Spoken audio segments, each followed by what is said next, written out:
Okay, the best fat to use for greasing purposes, greasing your pans and your baking sheets, is of course the shortening. And how I do it is that I take some of the shortening, put it into a smaller container, and dip my pastry brush there instead of using my larger batch of shortening. This way, it's going to stay longer than um, when, as opposed to when you're dipping your brush into this one, because you're contaminating your shortening. Don't forget, shortening is pure 100% hydrogenated vegetable oils, and it doesn't have any preservative. That's why it's not as shelf stable as the margarine and other non-refrigerated margarine is. Okay, so don't dip your pastry brush there. Get a smaller container, put your shortening there, and use this as your greasing fat or greasing shortening. So that's what I'm doing right now because I'm going to be making some. I put the lining only at the bottom and then I dredge it with some flour.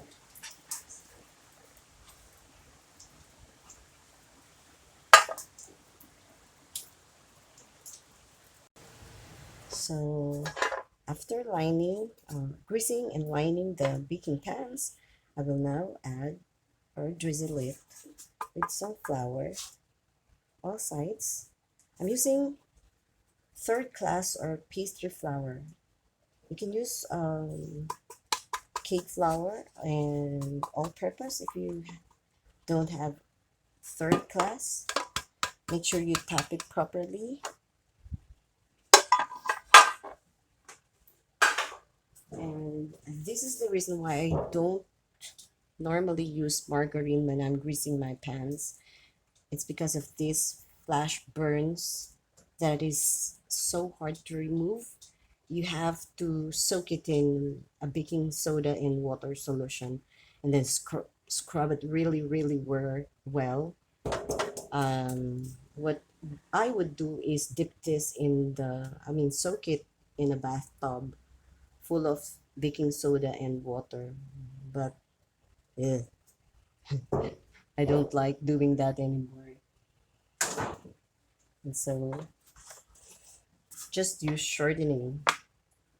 It'll make your life much easier.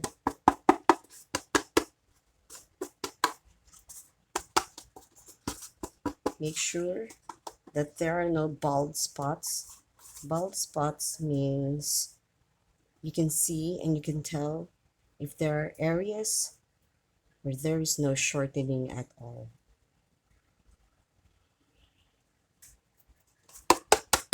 See?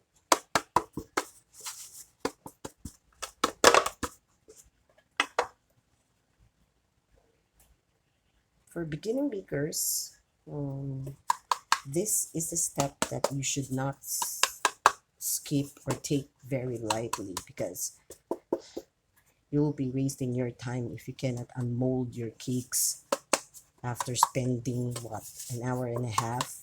If you have a bakery, let your baker assistants or helpers do this day before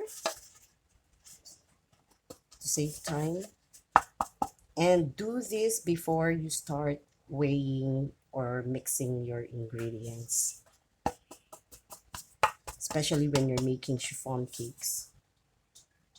Although for chiffon cakes you don't actually grease the sides of the pan, just the bottom.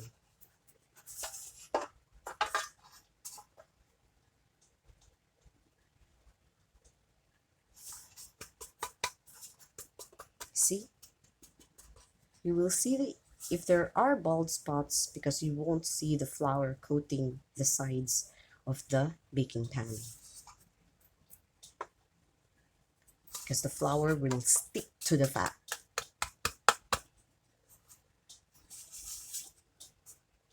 There, your cake is now safe. For one recipe of my pound cake, I will use 3 of these molds. 3 of these as well, because I'm making 2 recipes today.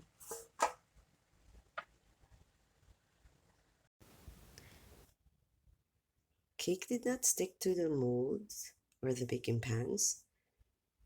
There was an easy release of the cakes from the pans. So don't forget, grease with shortening and then flour it and then line the bottom. The large cakes are still warm, so I'm not going to cover it.